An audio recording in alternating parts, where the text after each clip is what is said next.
Hi, a very good morning. I am Ayush Soni and welcome to my channel. In this video, I am going to tell you the most important topic, that is the characteristics of problematic soil. And I also tell you how to remember this complicated topic in easy and effective way.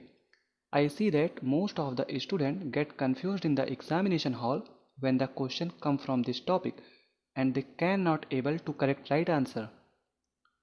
Trust me friends, after seeing this video, you are found yourself in a position that you correct each and every questions regarding this topic.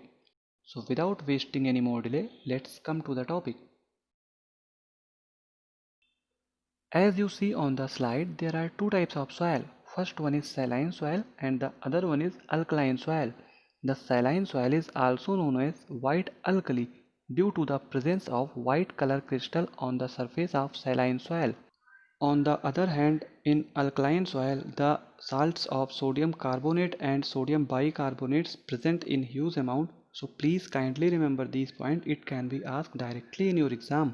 तो इस chart को हम ऐसे याद करेंगे। इसके लिए पहले आप एक इंटरेस्टिंग सी स्टोरी सुनो। स्टोरी में ये है कि दो भाई होते हैं और एक बहन होती है। उन पहले भाई का नाम होता है पीएच और दूसरे का नाम होता है ईएसपी और बहन का नाम होता है ईसी। तो जो दोनों भाई हैं पीएच और ईएसपी, ये दोनों ट्विंग्स होते हैं। ये दोनों ने ऐसी कसम खाई है कि साथ रहेंगे, साथ पढ़ेंगे, साथ खेलेंगे, साथ सब कुछ करेंगे। मतलब कि अगर पीएच बढ़ेगा तो ईएसपी भी बढ़ेगा, अगर पीएच घटेगा तो ईएसपी भी घटेगा। और उसकी बहन ईसी ईसी अपने भाई का अपोजिशन करती है, बिकॉज पीएच और ईएसपी एक साथ बढ़ते हैं, एक साथ घटते हैं, इसलिए ईसी उन दोनों का अपोजिशन करती है, उनका विरोध करती है। तो ये थी हमारी इंटरेस्टिंग सी स्टोरी। इस चार्ट को याद करने के लिए आपको बस पीएच याद करना है, वो भी सैलाइन सॉइल का, और सब खुद ब खुद याद हो जाएगा। देखिए कैसे।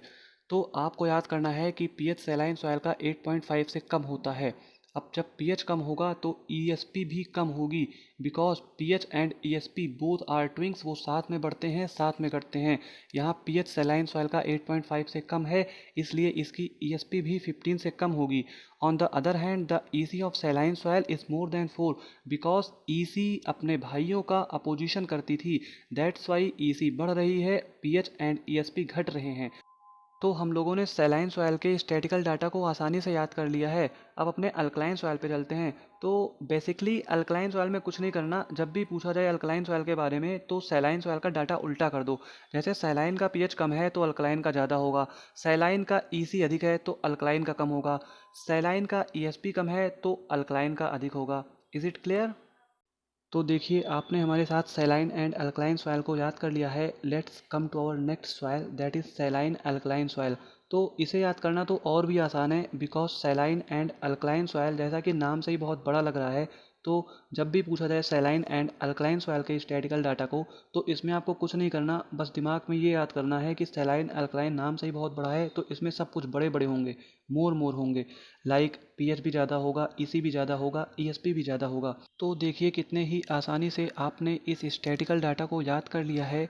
एंड लास्ट में two other things that I want to tell you, that is pH is used for the measurement of acidity of soil while EC is used for the measurement of salinity of soil। तो ये दो question ऐसे ही directly exam में पूछे जा सकते हैं, so please keep remember this point.